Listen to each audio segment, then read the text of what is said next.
Hey everyone, my name is Francisco Escobar, and I'm the host of this show, Conversamos. As we continue our It All Starts at Home edition, this episode is going to be on growing up and raising Indigenous. All here as Latin Entertainment presents Conversamos.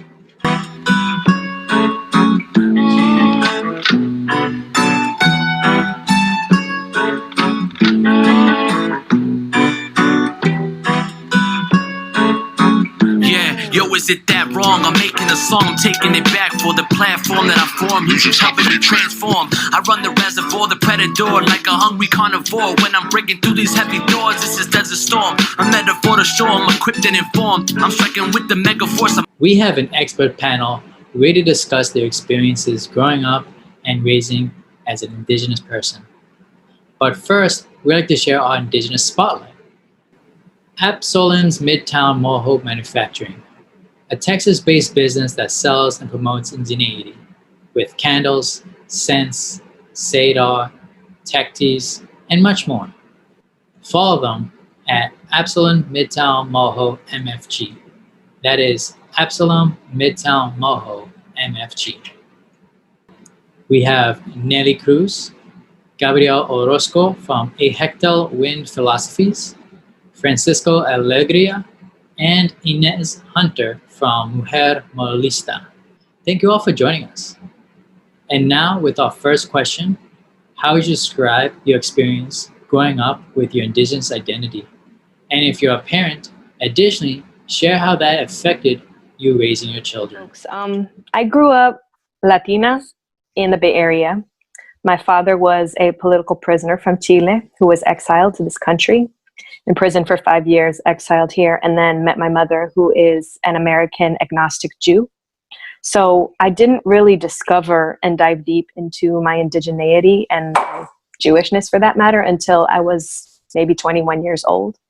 And I really started to kind of decolonize and radicalize my mind and really trust my inner intuition of this is real, this is a big part of who you are, these are your roots, and you better listen to them, even if everyone around you is telling you something else. So it was a very painful, trying time, but I'm really proud of myself for pushing through, and that's part of my ancestral resiliency on both sides, Mapuche and Ashkenazi Sephardic, and just getting to the core of who I am. And I'm proud of that journey, that healing journey. It took a lot of work, and I can be a stronger mother to my children by leading with example and believing my children in their identities, no matter what that may be. And here she is. Hi, mija. This is Soledad, who is Black and Indigenous and Jewish, and will grow up empowered. That's all I got to share. Thank you for sharing that. It's so cool.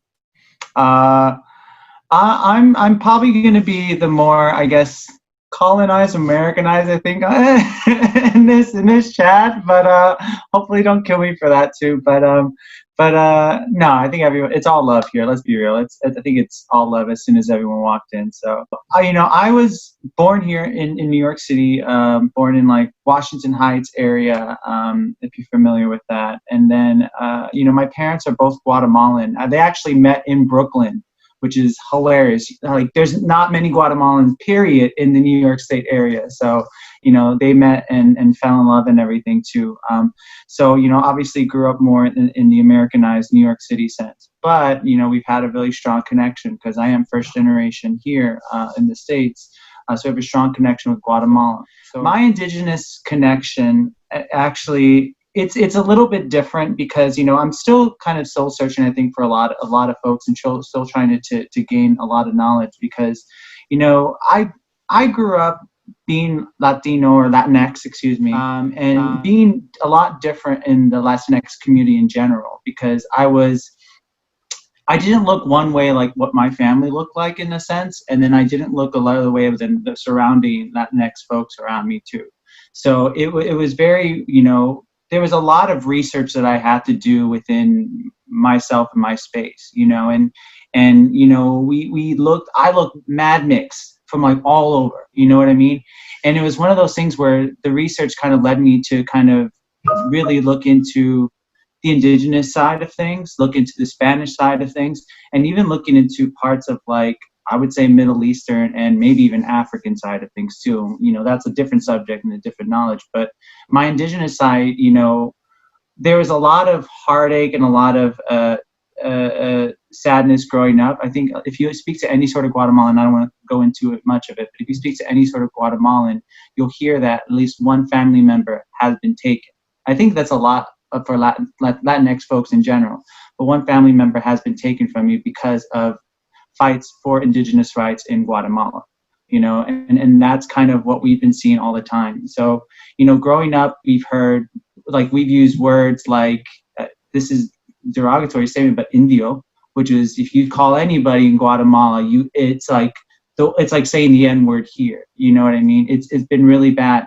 And, you know, I'm trying to boil into it, but it's one of those things where you grew up learning certain things about being indigenous and I would say the racism towards them and the prejudice towards them, and knowing that every single Guatemalan has indigenous to them. I think every single Latinx person has indigenous to them.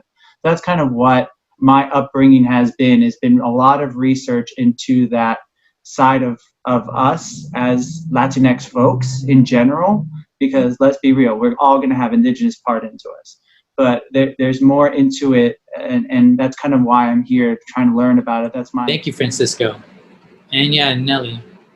So for me, my parents immigrated from Oaxaca, Mexico. So I think growing up, I self-identified as Mexican American because my family never explicitly said, you know, hija, tú eres Mixteca, somos de gente Mixteca, Mixteco. But I do have memories growing up throughout my childhood of hearing my dad speak a different language, which is Mixteco.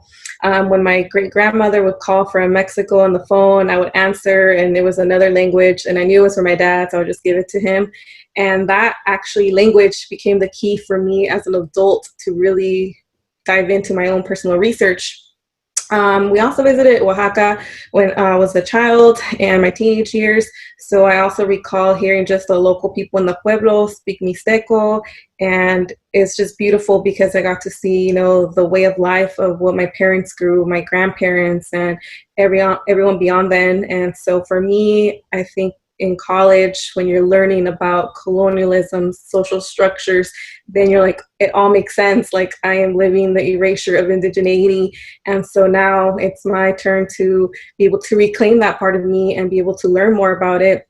So currently, I'm also a doctoral student pursuing a PhD, and I decided to further explore critical Latinx indigeneity as my framework to really learn more about the experiences of indigenous peoples of Latinx origin. I've been hearing it's just interesting that even within Mexico, there's this like settler colonialism paradigm that we have to navigate. And then even coming to the United States, it's another layer of a different settler colonialism that we have to further navigate. So I'm just trying to learn more as I, you know, go on in life.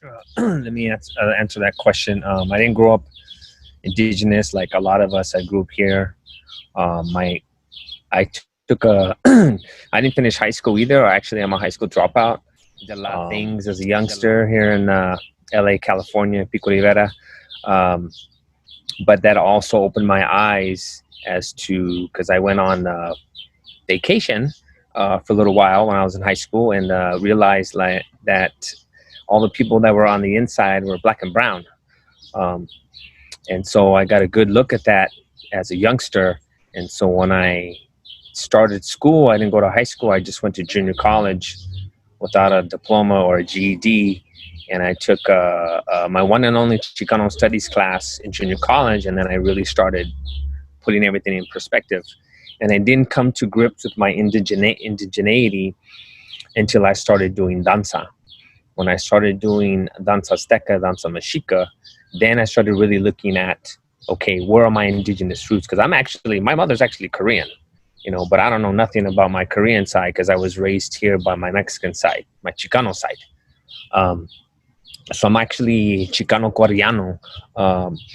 But in learning about my indigenous roots, you know, I had to look back at my family, and my grandfather's mother who came over here in the United States during the revolution was actually Purepucha from Michoacan. And she spoke our language. And she was probably like about 90 something when I actually knew her, when I was a little kid. So that's how I started connecting everything. And then, I started growing my hair because, that's what we do. And then I started practicing what's it like to be indigenous. So my children have Puro Nawa names. My daughter's name is Huitziltla Nexcali. We call her Huitzil. My son's name is Teo Cuautzin. They both have went through the Xilonen ceremonia for our traditional baptismal ceremony. And like I tell everybody, being indigenous here is taking on, like, we have to be fighters for our community. We have to be social justice warriors for our people. Whether you call yourself Chicano, Latino, Latinx, Chicanx, whatever your identity is, you're still a part of our people. So as part of our gente, we have to move forward and continue that fight. But the fight is also like, we have to decolonize ourselves. And I like to quote Yoda on this, and I'll finish with this. I'm going to quote Yoda because I'm a big Star Wars guy, You must unlearn what you have learned, okay? Nice. Thank you, Gabriel. And I actually have a question for you, Gabriel, as well as anyone who would like to share. Because as you're entering in the space of indigeneity, the Red Road, how have your parents or friends reacted or shared interest or the effects of when them seeing you going down this path? Well, I'm sure like everybody else, your families, because my family just thought I was crazy. Like, this guy's crazy. What's he doing? And so people would ask my family, where's Gabriel? Where's Gabriel at? And like, oh, he's in the mountains somewhere with some tribes doing some crazy stuff. That's how you get labeled. But once everybody knew I was serious, because when my first wedding was a Catholic wedding and an indigenous ceremony. So I had a Mexico wedding, and that's when everybody's like, oh shit, like, he's really serious about this. Like, yeah, I'm serious about this. And so I think that everybody thinks you're crazy until you come with research base and you start living that life. Because for a long time, I didn't drink or do anything. I just stayed on the Red Road, and I was going to protests. I was going to reservations, doing different ceremonies. And so at first, my family thought I was crazy. But once my children were born, and then I gave them a Nawa name, and of course, my ex-wife at the time agreed to that. And their family came up to me because they're big time Catholics. Like, what do you do? Why are you naming the kids that? Like, why are you going to scar them? And I'm like, I'm not going to scar them. We're going to give something to be proud about. And their name is something that everybody has to learn. But everybody thought I was crazy until I named my children and we did the ceremonies, and I have a danza group, and I have practiced every Mondays. And so when I became serious, when quote unquote serious, is when my family and friends were like, oh, okay, this is not like a fad or something. So we're going into our next question. For the sons and daughters, what messages or teachings have you learned from your mother or father about your culture? And for the fathers and mothers, what messages or teachings are you taught or have taught your children about your culture? And we can start with Francisco and keep on going. Not, but I think one thing, my mother specifically, because of a lot of, I would say a good chunk of discrimination in Guatemala on her end, meaning she's received a lot of it. She said there was times where she was like, we indigenous folks have been disrespected a lot, within Guatemala. I think in all parts of Latino America, period. You know what I mean? I think that's the main thing about it. And the messed up part was that, she's experienced a lot because, that word that I said beforehand, and people calling Indio, all that stuff, which is really just a derogatory part. Maybe I should stop. I'll stop saying that. And I do apologize. But my mom was the recipient of that word, a lot of times when she is, the person who is not as a fair skin as a lot of folks were in parts of Guatemala, when she was the darker person in the room, and you look at her and I don't know. I'm obviously she's my mom and I love her to death, but like, you know, you look at her and to think that when she was a little girl, because I've seen pictures of her, people would just, you know, mess with her in that sense. You really understand that, you know, the indigenous part of our people have been really, I don't know how that's what other way to say, but they've been fucked with a lot. It's just period. You know what I mean? Like, it's just how it is. And I think, you know, my understanding, I think it starts with one little person, me, when I was a kid, and my sisters as well. It's that starting to know that, you know, the decolonization that everyone's describing, which everyone is, y'all are using words that I have just blown my mind to begin with. But like, it, you know, y'all are using really great words to describe it, because that's kind of what my mom has imprinted in all of us, you know, where it's like, mijo, you are not, don't think of yourself as this, like, you know, I'm this like, oh, this Latino boy, you know, like this, you know, this like, I'm from Spain, I'm from Spain. No, because we all heard that before. No, it's like you're a mixture of everything and anything and all that. You know, we are, this is Guatemala, period. So you really need to embrace that, but also you need to learn how to respect that. So when we went back to Guatemala, a lot of times, we did the whole Catholic Church thingy because, you know, that's a lot of Spanish and everything like that. And that's great and all that, you know, it's part of a culture. But then she made us do some stuff when we were like, what is this? Where are we going? And there was parts of, you know, I think it was parts of Panajachel. That's what it's called. And like Chichicastenango. And those are parts in Guatemala where there's a high indigenous area. My parents took us to. You know, it's part of our culture. It's ingrained. We went through a lot of places where it was, we didn't even know existed, like knowing the Garifuno and Rio Dulce and everything like that too, which is another amazing experience. And that's another subject in that end. But like, you know, you got to see all parts of Guatemala, and it made us not only respect it, fall in love with it, but start now, again, that research aspect that, like I was saying before. So that's kind of what they ingrained in me. And hopefully, you know, whether I have Guatemalan children of my own, or I adopt them, or, you know, someone has a surrogate or whatever, you know, that's something that I will ingrain in my children too. I had to fight really hard to unlearn, and then learn my culture again, because it was pitched or proposed to me in the perspective of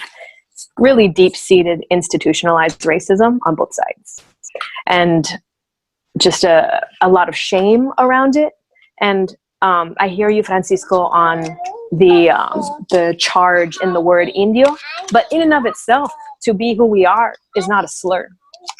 But I hear that. I really get what you're saying.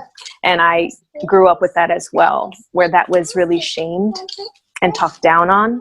Like, it's the lowest possible thing. To be Black and Indigenous all over the world, you're treated like garbage. So that in and of itself is a problem and a big damage of colonialism. But with ancestral trauma also comes ancestral healing and resiliency. So I am so grateful that I was exposed to ceremony, even if it wasn't my tribe. Because I've heard from other Native people reclaiming their indigeneity that it's not always going to come in the way that you think it will. So for me, I was adopted by a Lakota Nation brother, a Lakota Sioux brother, who exposed me and educated me to real ceremony, to this red road that we're talking about as well. Although I'm not on the red road, I've been exposed to what real ceremony is, and it truly changed my life. And that is priceless. And I'm so thankful that I have that emboldened in me to be a better parent. It always comes back to that. And we hear stories about being a living ancestor. Until I became a mother, I didn't really understand that concept. But now I'm starting to be able to have a different kind of foresight, being more grounded in my indigeneity, in what it is to be a Mapuche woman. What does it mean to be an Indigenous mother? What does it mean to be an Indigenous grandmother? Thinking ahead and planting those seeds now and leading by example. So the healing work had to start with me first. And I'm still on that journey, but it's certainly, I'm a grown woman now. I'm not like a lost, soul-searching, insecure. I'm speaking for myself because this is where I was. Lost, soul-searching, insecure, and looking for others to validate me. I don't do that anymore because I'm very clear. Like, I'm a Mapuche Ashkenazi Sephardic woman, and what? Thank you. Yeah, and Nelly? Yes, thank you, Ness, for sharing that. I think as women, we often struggle in that area. And I think for myself too, once you learn a little more about yourself, you just get this like feeling of pride of, I know who I am, and you're just standing stronger. So thank you for sharing that.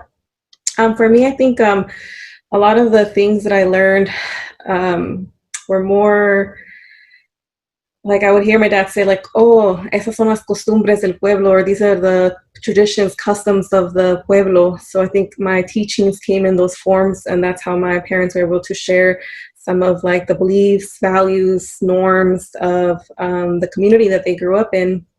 And one thing, I remember my mom, she used to love nature. And at first when I was little, I was like, why does she like nature so much? Like, what is there to do there? And when I would go to Oaxaca, the pueblo, I'm like, oh, it's so beautiful here. Like, I finally understood like why she had an admiration and appreciation of the land.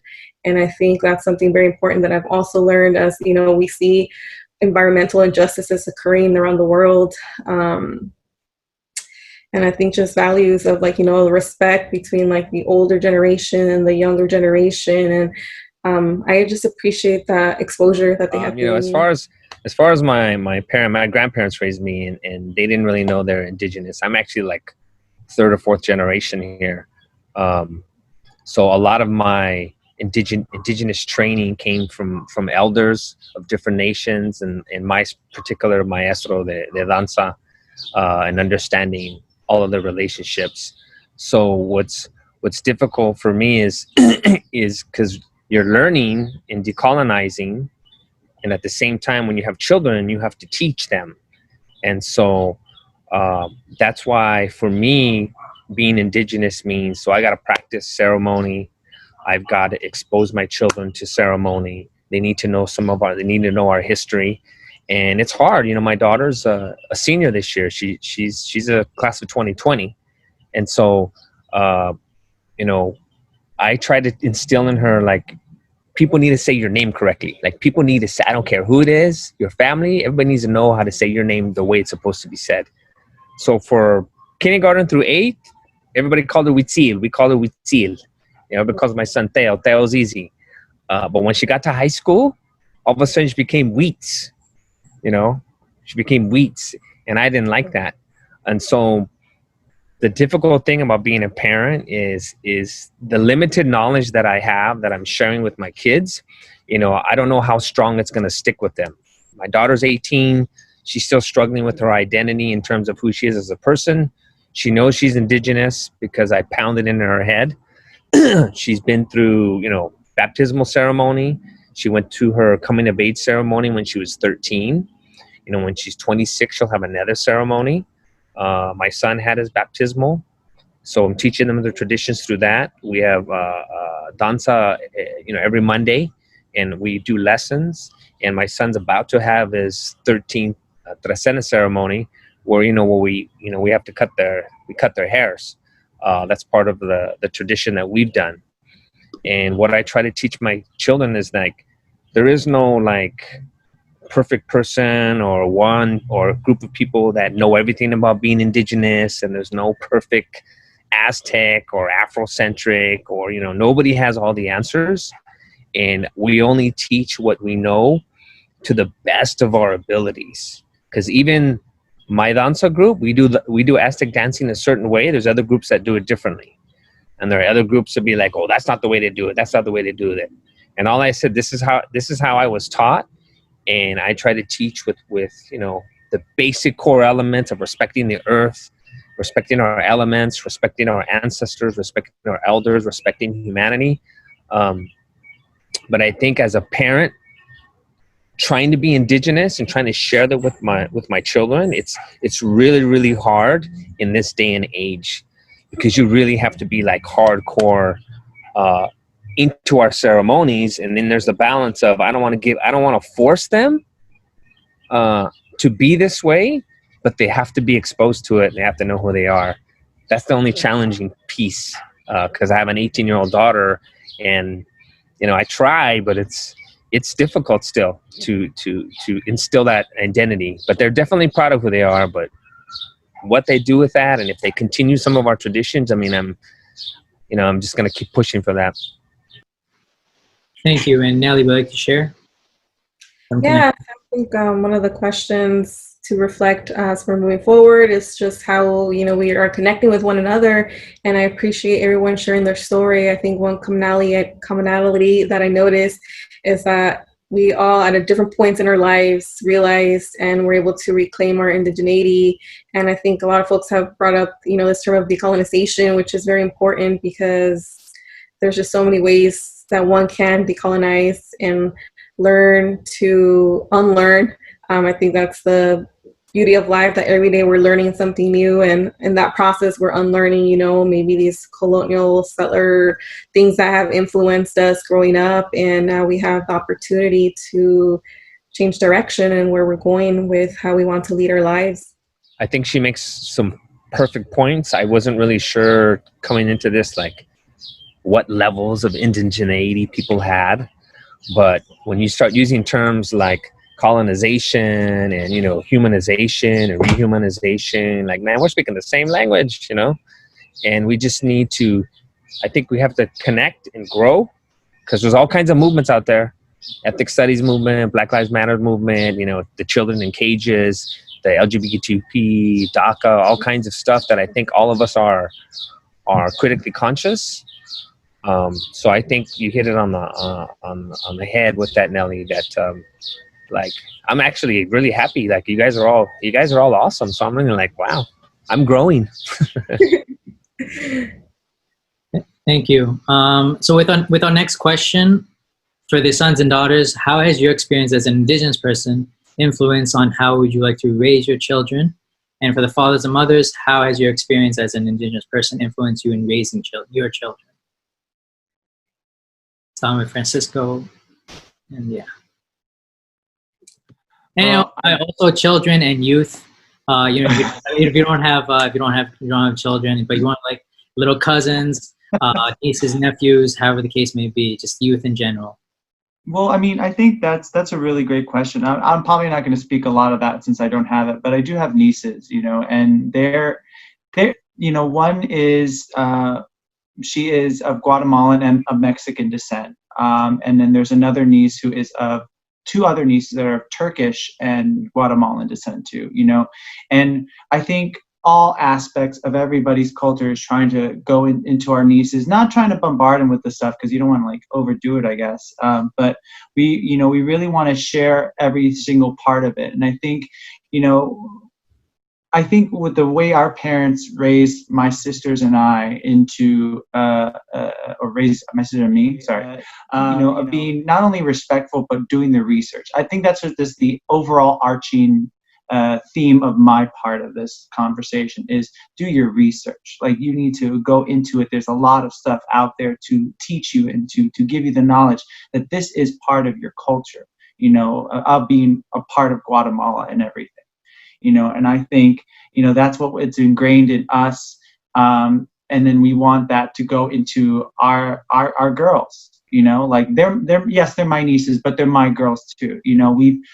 I've had to, I don't want to say set them straight in some aspects, but, I had to let them know, very New York will let them know that, sometimes in certain aspects of Indigenous culture, in certain aspects of Latinx culture, like, there's other things to it, and that's kind of what we've been doing on our end. So I think right now it's a little bit more of I would say a little bit more basic on Indigenous stuff right now, but it has to enter their mind first so we can take them to the next level, or as when they become those young, amazing women that I know they're going to be, they'll take it to the next level themselves, and that's kind of what I want to happen. And then hopefully if I ever decide to have children, with me and my partner, then we're going to do the same thing. Yeah, indigeneity and who I am directly affects my kiddos, my child, and the ones to come. And I remember, I remember being where Gabriel was talking about your 18-year-old. I remember being there, having this strong sense of something's there, but I had to figure it out on my own. And thankfully, it's like when I was ready, the teachers appeared, right? You know, you're a Star Wars fan too, so that I'm sure you'll dig that as well. But family.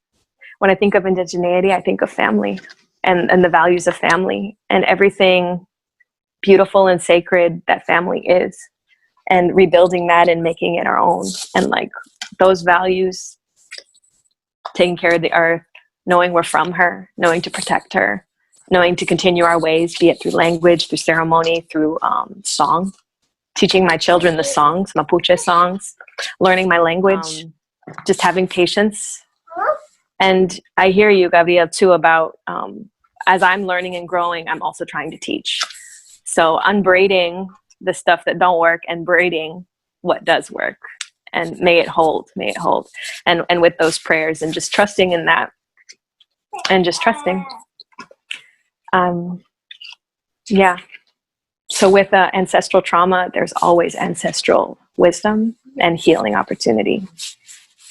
Yes, I think just to continue the conversation about, ancestral trauma, and I think when you learn about these things and can conceptualize and, speak what they are, then comes this point where you can decide, I can be part of this cycle, or I can break that and start the ancestral healing for my future generations. And I think that's what I decided for myself, just, for me, but also I do aspire to maybe one day, be a mom. So I would like to be able to foster healthy relationships with my children, and teach them about, who we are as people. I think for me, right now, maybe I feel like I'm very in tune to learning about myself because I'm a first generation American. My parents are immigrants. I feel like there's still that proximity that I know the struggles of my family, and I don't want that to get lost as future generations grow in the United States. I want there to be those historical memories of what, we endured and how we are resilient people. And so I hope that, I can educate them with that knowledge and share that cultural wisdom. It's just in this world, it's just really, really hard to find out who you are. And I think as an educator, it's easy to be real patient with kids that aren't yours. With my own kids, I'm not as patient as I probably should be. But I'll give you an example. Like, we have danza practice every Monday. My son is with me. My son drums. He's 13, right? He has long hair. He understands things in a certain way. My daughter's 18, but sometimes I ask her if she wants to go, or sometimes I don't ask her, because I don't, And then I took her to the Compton protests a few weeks ago in Compton for the Andreas. And she kind of got mad at me, because she doesn't want me to impose my way of thinking on her.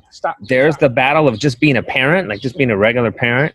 And then the battle of being an indigenous parent is like, I'm trying to get back everything that we lost. And the best way to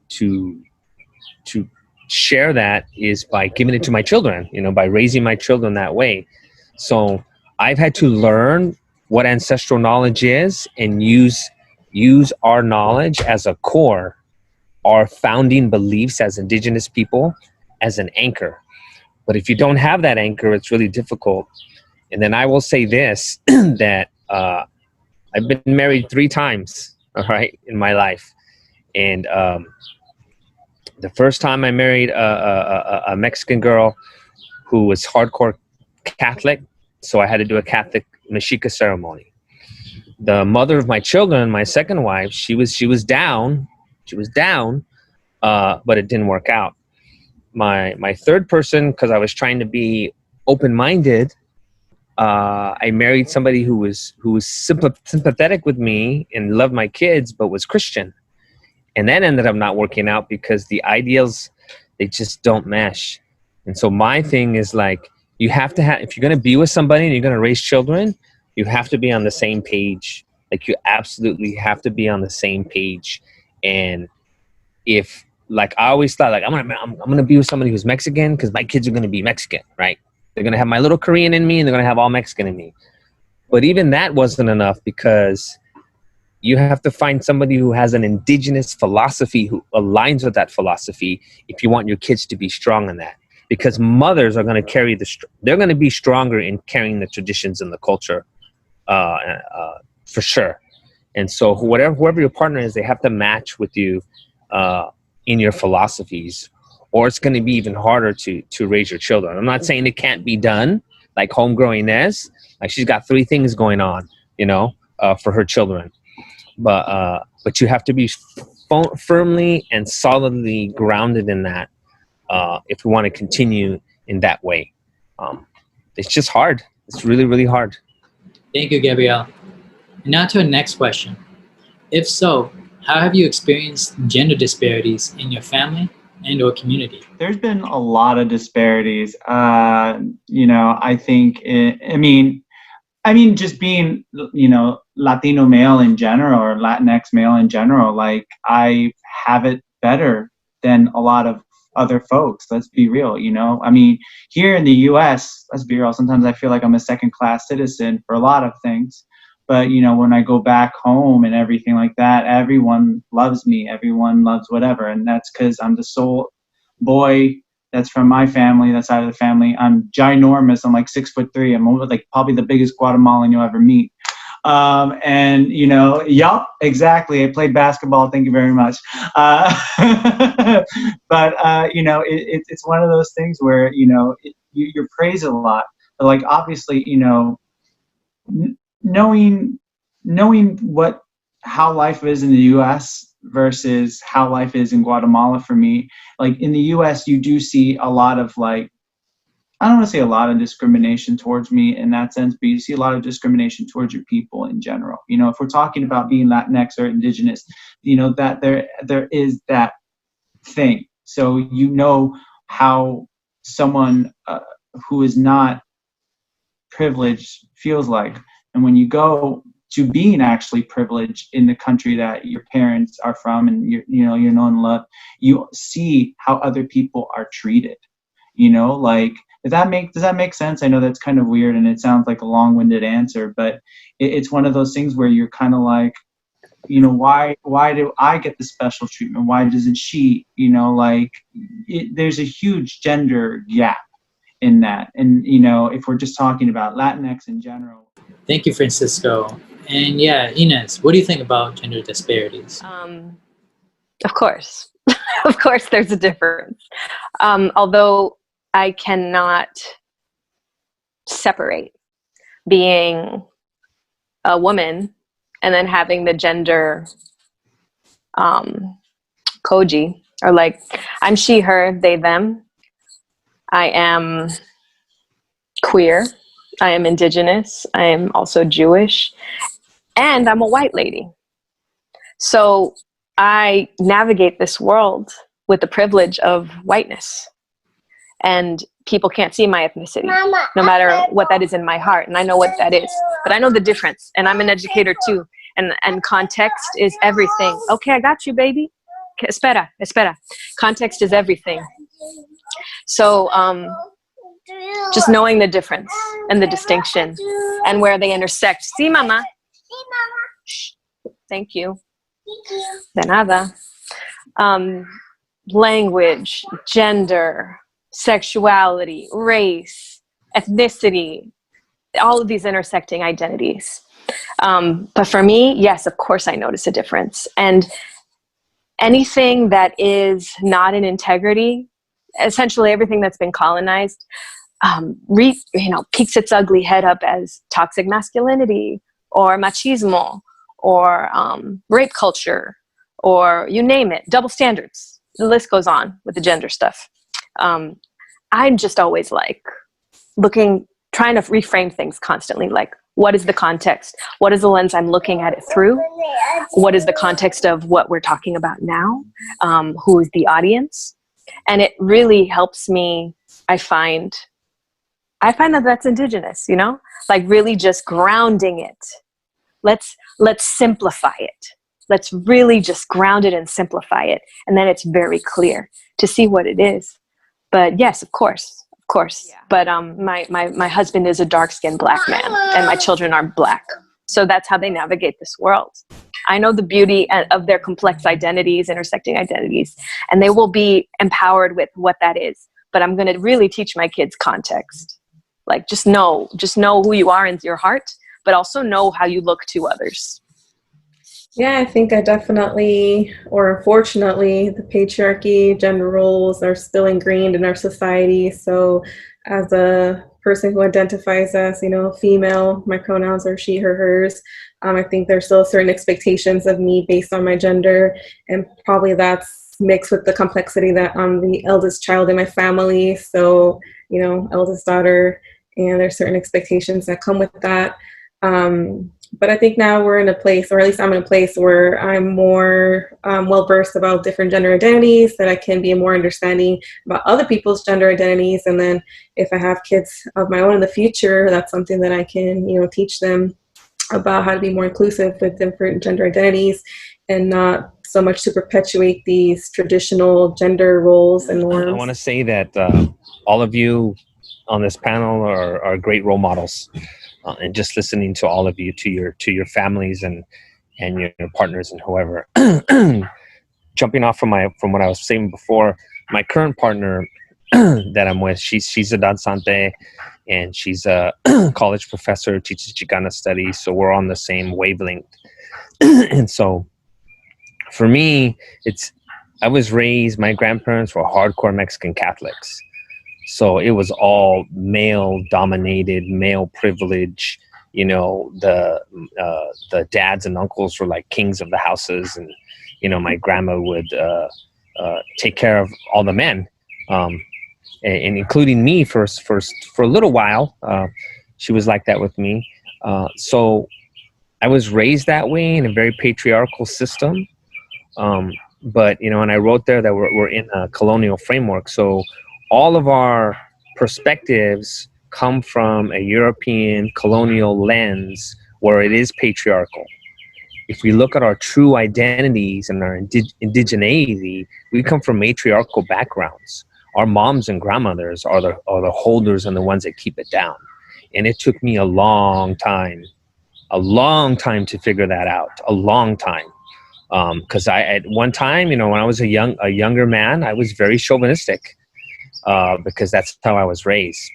And so the one who kept me on my toes the most in terms of trying to raise my children without the gender difference was my daughter. My daughter's like, whatever you tell me, you better tell my brother.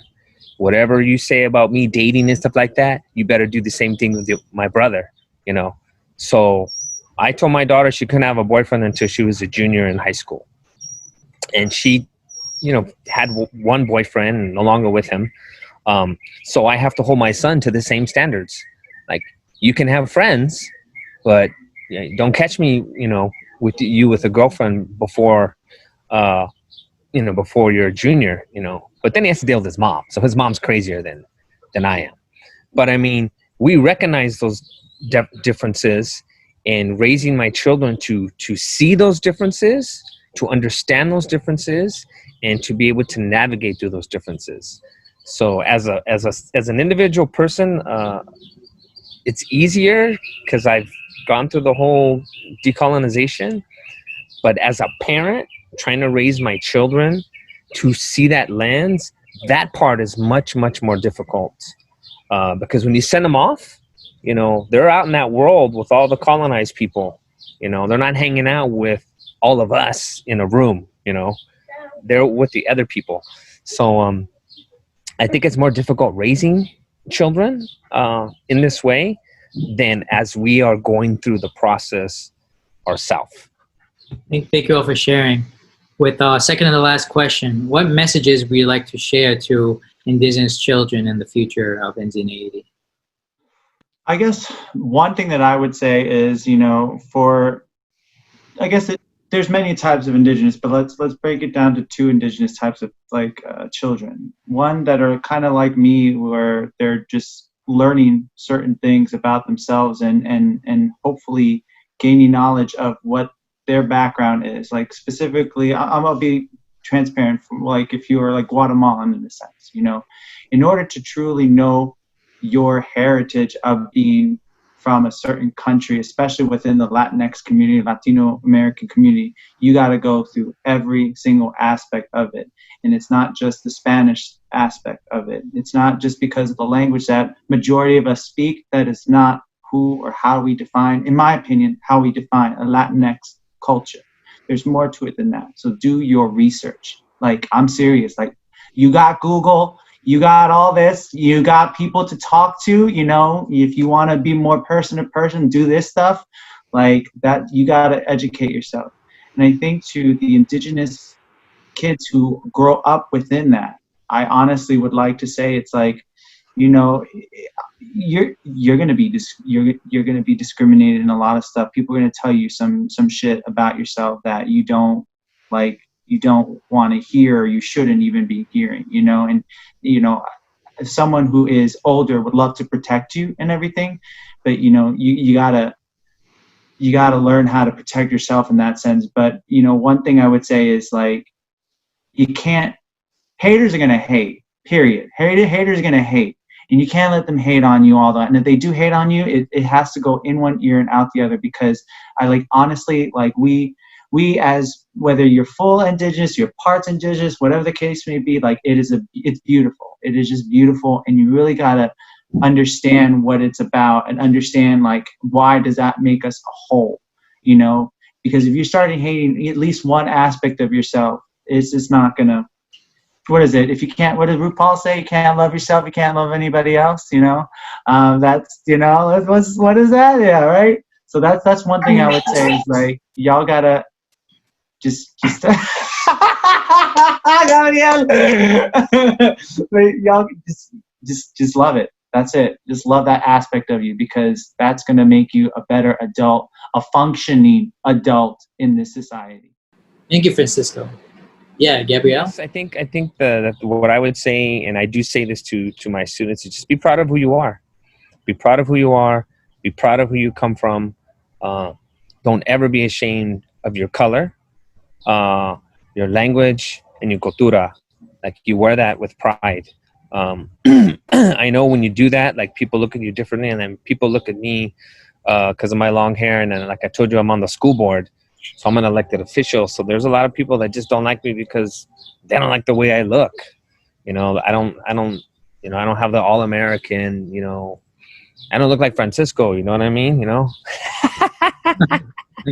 a clean cut guy, you know. Alegría, not you, Escobar, man. But I just think that be proud of who you are, be proud of where you come from, know your roots, and be proud of your roots. I firmly believe in that, and that's just a starting point, though. But pride, man, pride in whoever you are, whatever identity is, be proud of that, and walk with your head high in that honor. I know it may seem counterintuitive, but the way I guide my students, my children, young people, is whatever everybody else is doing, do the opposite usually. And that's the correct thing. And when it comes to yourself, like, especially indigenous kids, like a lot of us, we're not raised in it, but it's not the end of the world. You're not SHIT out of luck. You can get it back. It's going to take you some time, and you may not get it through your own tribe. And yes, you have Google, but Google has nothing on ancestral technology. So it's really important to connect with a tribe, if it's not yours, in a good way, with an open heart, willing to learn, and you'll meet the right people. But ceremony, man, ceremony teaches so much that Google can't. And a lot of sacred things may or may not be on Google. I'm not saying not, because I have used Google a lot to reconnect with my heritage too. Mapundungun, the language of my people, is now online. They have apps for my tribe's language, which is incredible and extremely accessible to the youth who are very tech obsessed and oriented right now. So yeah, You're not out of luck if you're not connected with it. If you didn't grow up on the res, if you didn't grow up with the language, if you didn't grow up in the customs with the cultures, if you don't look the part that you think, it's not the end of the world. You will find it. You will get to it. Just keep grounding down, keep going in, and it will guide you on where you're supposed to go. Yeah. Learning to read the world critically comes as we age, but if we can foster those critical thinking skills within our children at a younger age, because when we, turn on the TV or we surf the net or in social media, sometimes we see things that misrepresent Indigenous people. I think just in my own reflections that I have with myself sometimes, I'm like, wow, I used to watch La India Maria when I was little, and I used to think it was so funny. But at the time, I didn't really get what the message was in that show until now as an adult. I'm like, wow, I was watching that show. So just being mindful to be critical, of where we invest our time in. Learning to ask questions to our family. I know sometimes it can be a little intimidating to maybe bring different perspectives or challenge some of these like colonial practices that we see. But as we, go in this process of healing, we need to also educate the people that we love, and they can hopefully understand at least where we come from, and at least have that mutual respect of why we choose to believe certain things or adopt certain practices. And I think I would just say, just be proud of who you are. I know it's easier said sometimes, but, the world is not always going to be a pretty place, unfortunately, but don't let that energy consume you. You be that positive light. You continue to, shine. I think one of my favorite poems that I actually have up in my office is in Lakesh, and I really just want to highlight the one line right now. Tú eres mi otro yo, you are my other me. So when we think about, how we see ourselves and also how we see others. So with our last question, what advice would you like to give to future parents? Compassion for yourself, because not everybody is blessed with patience. I certainly wasn't until I became a mother. Pregnancy, gestation, 9 months really grounded me into like the symbiotic relationship, but like, wow. The spirit that chose me to live in my body, to grow strong in my body and be born through my body and to be raised by my body. Very powerful, but also like, wow, helped me. The physical relationship to being pregnant. Not every parent can do that. However, there is a knowledge in your physical wisdom, in your body wisdom. So whether you're a parent that can get pregnant or not, or you adopt a child, or you're a father, or a non-binary parent, just trusting in your body, the wisdom of your body, the intuition of your body, and giving it so much love and compassion and respect, just like we give to Mother Earth. Just, we come from her and we protect her. So do that for yourself. So she's the macrocosm and we're the microcosm. And then it continues in this beautiful sacred chain of family and legacy. But it's like a living, breathing prayer. So just be compassionate, please. Be kind to yourself. The patience will come. The lessons will come. Of course, you're going to mess up.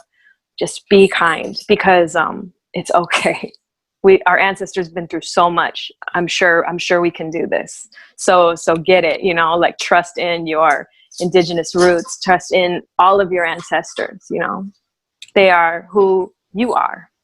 It's a beautiful reflection that just keeps getting stronger with each generation. Ojalá, inshallah. So compassion, that's my advice.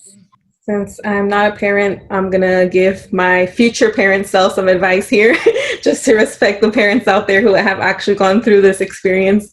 Need to remember that there will be multi-generational differences. And with that comes, this responsibility as a parent to be open-minded. Things aren't going to change, things are fluid. Listen to what my kids have to say so that I can understand where they're coming from. Respect whatever they decide to, adopt as their own beliefs, identity, etc. Have that mutual respect with each other. And patience. I think we all can work on our patience, and just value children, because then they grow up and they're no longer children and they're off to do their own thing. The part that gets the part that I would say is make sure that that you're diligent in teaching about who we are, and really try to raise your children with a critical lens. And that starts when they're young, into observing and noticing things, and noticing and not being afraid to talk about things that are difficult. And I think where I think I failed is that I didn't share enough of my stories with my children, in the difficulties that I had and the racism that I faced and the discrimination that I faced, when I was pulled over by the cops, or when I was, things were done to me. Sometimes I try to shield them from those things, but I think I should have, I could do it with my younger son, and I can still do it with them, but I wish I would have done it with younger, is to not be afraid to have those conversations, teach our culture, be proud of who we are, by example, teach our culture, and learn as much as you can, and then listen to them so you can dialogue with them rather than argue with them. Because I know my grandmother, she told me I didn't have to go to church, but I really had to go to church. She said it was a choice, but I know damn well it was not a choice. And so it's like, I try to do it with my daughter, like, go to danza if you want, but when but my son comes with me. So I think be diligent in our culture, in our philosophies, in our ancestral knowledge, be diligent in that, and not be afraid to have those conversations, but remain open-minded, because when they go out into this world, like, it's a crazy world out there. There's craziness out there, and we have to really prepare them for that. So learning, if I had to redo it all over again, I would probably do those things a little differently. But be diligent. And I'm speaking to you too, Francisco and Allie, because you guys don't have children yet. So, and it starts with finding the right partner. Find the right partner. Thank you. Noted. Hey, can I just add one more thing real fast? Thank you for sharing. That was awesome. But something my midwife told me that always stuck with me that I wanted to share is, she said, we're not here to help our children, like, protect them. We're not here to protect our children. We're here to help them heal. And I was like, dang, okay. Because that helped me let go of a lot of control. And the truth is, I have no control. So I'm here to help them heal. That puts a little of the pressure off.